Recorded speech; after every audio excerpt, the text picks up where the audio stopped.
Well, good morning, guys. It's July 31st. It's like 10:40. It's about 11 o'clock in the morning here, and it's 86 degrees. It's going to get 94 today. There's not much I'm going to probably do or get done today until after dark. I'm going to have to go full vampire mode, I think, for the next couple of weeks. It's going to be hot during the day. It's bright and sunny here in Hendersonville, Tennessee. I wanted to give you a little update on where the coach is and what my next steps are. And I made a little trip to the parts store yesterday and got some goodies, and I'll go through those and how much they cost here after we do a little walk around. I got finished with pressure washing the thing for as far as it's going to get at this point. There's a big old wad of pine tar up there I didn't notice, but I'll hit that with some remover of some kind. My battery tray situation is kind of rough. I think I want to put that group 78 side post up here, and then I think I want to get a bigger tray for, well, trays for both of them, but to get a bigger tray for a group 31 back here. That's got a little more reserve capacity. It looks like all the stuff is kind of intact that Jim Bounds has been talking about, the booster, and then this blue thing which he's replacing. This is a rectifier assembly for the charge for the house battery, as I recall. Don't know what this is yet. I'll figure it out eventually. Got to put some water in the beast and hope it don't go straight into the oil pan. If I can get this cap off. Boy, those things, they're a bear, and that's kind of busted apart inside. I may just have to get some, I don't know, I may have to put some unusual force on it. The master cylinder seems to be locked up, but I haven't had any power or vacuum to the vacuum brakes, so I don't know, maybe it's just not hitting. This all minor crap anyway at the point I'm at, but something I'm be thinking about already, so I can already be worrying about it. Front end cleaned up pretty good. Got most of the scrunch off of the grill, which, you know, you never get it all. I got this side looks probably the best of the rest of it, because it was the least damaged until a fella hit it with the forklift back here in the back, of course. I hit these pretty hard with the pressure washer, and I got them sort of cleaned out, but it needs some more brushing and then some silicone in there, I think. Silicone lubricant. This sucker slid open real good a minute ago. I was going to try to get some cross flow with it with that fan. I don't think I got any footage of this the other day. I thought I was going to, but it fooled me. This is the generator. These little things are kind of catches that pop closed and hold it shut, and then you hit this release thing and raise it up, and it pulls out, allegedly. Hang on just a second.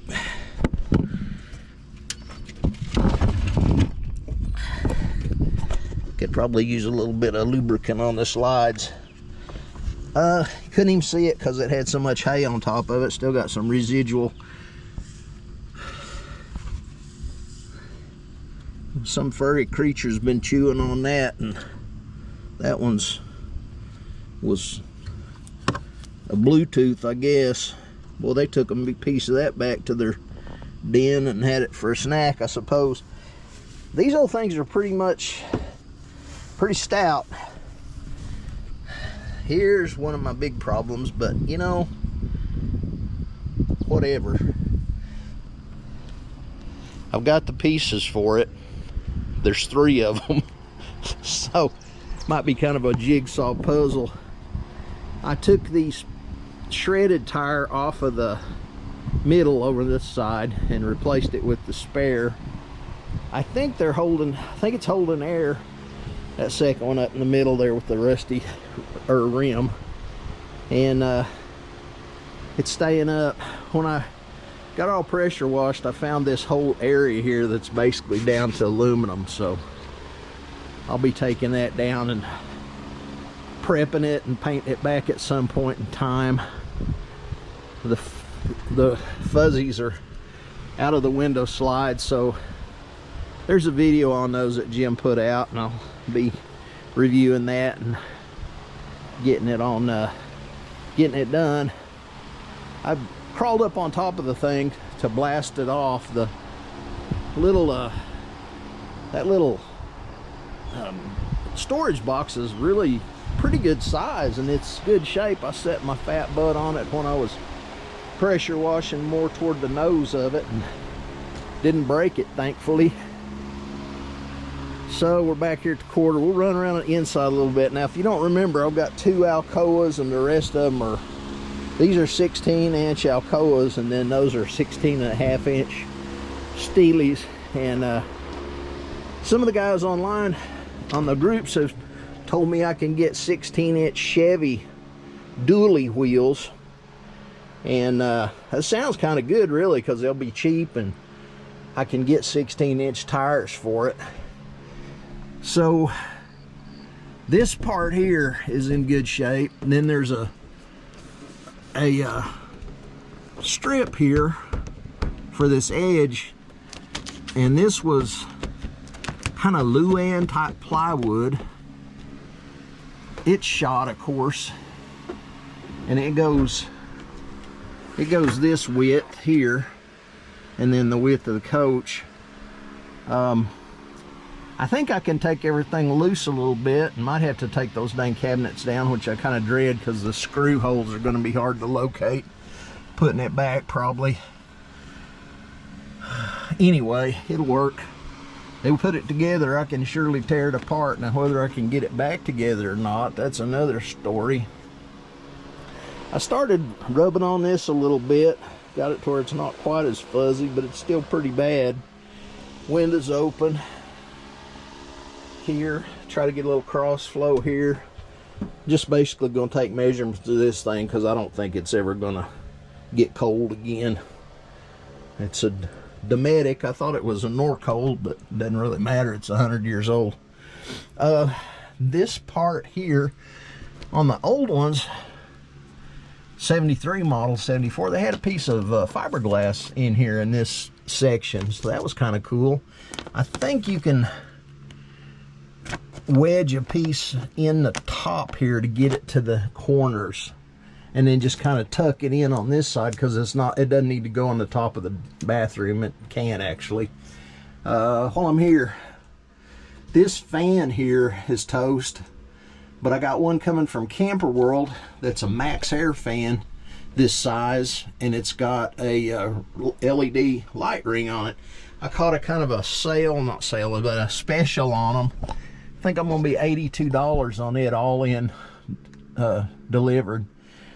This part here goes back kind of to like it did to the front, and has that little insert strip thing that holds it.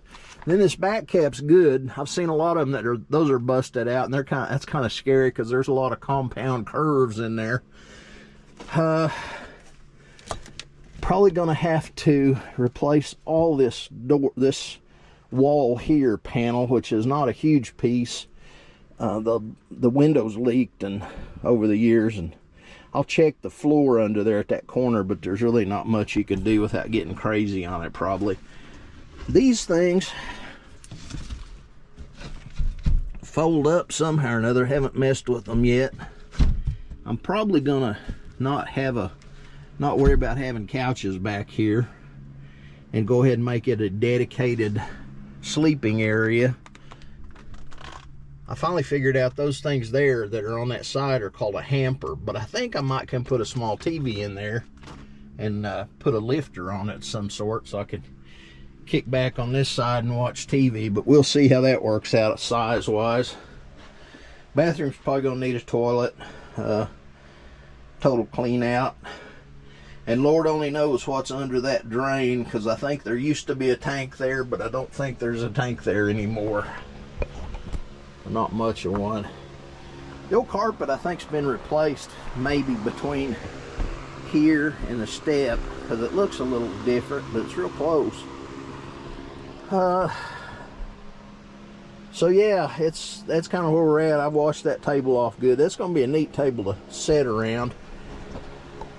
This is a little more intact than I was thinking it was along here, and I think I can cut it and seam it and put another piece in here to that ridge there and be okay with that. If I can get it sort of close, that's all I care about. There's lots of stain out there. So there's a quick run through the interior. Now the engine bay under this light here, this studio light's all where I'm going to be hitting next. And I'll do that on the next video stuff. Plan on getting it started or getting it to the point it should start by tomorrow. Show you the stuff I hit yesterday or got into yesterday, and a little overview of my evil plan. This battery is the same kind that's in my van. I had it for like 6 years, and I sure wish I'd have paid attention there. The thing's been sitting on the shelf for a year. Anyway, I guess that doesn't matter. Now I'm gonna put that in the starting side of it, and then I got some Marvel Mystery Oil. Couldn't figure out how to get it in the cylinders really, because the spark plugs are going in the side, right? You can't pour that stuff in there. Went to the Tractor Supply and got these biggest syringes that they had there for cheap, 20 milliliter, and some 16 gauge needles that I think are the big old honking brad nail size needles. And I'm going to pull that stuff in there and inject the cylinders with them. I might not even need to use a needle. It may just, the cylinder may work. But those needles are handy for getting in there and lubing stuff. Like you can put grease in those syringes or whatever you want to inject somewhere and get into some places you can't normally get into. So I thought that was a good idea. There was like $1.50 a piece. That total deal there was $16.25 for 6 of those and 6 needles. I've got 2 changes of oil, and the guy brought me out a 78 model filter first, which they changed them evidently 77 to 78, but the base here seems to be the same in the threads and everything. So I went ahead and took that little one, and he got me one for a 77 model. So I'm gonna fill it, and it takes 6 quarts, but I think one of them you can't get out from what I can gather on the forum. So it 5 quarts for a change, and anyway, that'll be all right for sort of a flush. Put that in there, I'll run it a little bit, keep checking on it, see what it's looking like, and then I'll do the final-ish change and put the big filter and that on there. While I was out, I went to Ace Hardware and got 2 more sets of keys, and I just checked those and they work good. So the boys did me a good job down there. Those were $4 a piece. I don't think I got the receipt for that laying here either. These 4 keys and this set of valve caps was what was it? Less than 20 bucks. I'll dig the receipt up. I think it's in my wallet, and I'll put it on my running total, of course. I'm going to pull the fuel line loose at the inlet of the fuel pump and run it over into a gas can, and I got 10 feet of hose. This is Gates 4219 XL, and I didn't worry about asking him if it was barrier hose, because I'm kind of thinking it all is now, but when I go to do the kit, I'll make sure I get the right stuff. That's just kind of going to be spare hose. Got a couple of little clamps. That stuff's really expensive now, but it just is. These are probably wrong, but see those little nylon gaskets in there? When you replace the fuel filter on a Quadrajet that's got the long filter, which most of the Quadrajets have the long, this one's one that's got a check valve in it, which they work the same. It's just some cars would let the fuel bleed back out of the carburetor, so they put a check valve in them, and I think they're the same price anymore. Got two of those, got one to change out and one to have in the glove box. Although that's going to be my final filter. I plan on putting some big old honking fuel filters on it, or a big old honking fuel filter on it before it ever gets to the fuel pump. And that'll be handy to have in case somebody else needs one. I'm not one of these old GMs too, so be good to have. Anyway, there it is, that whole setup. This battery was 200 bucks exchange, and then I paid 50 bucks for one trip to the Napa and 55 for another trip of all this stuff.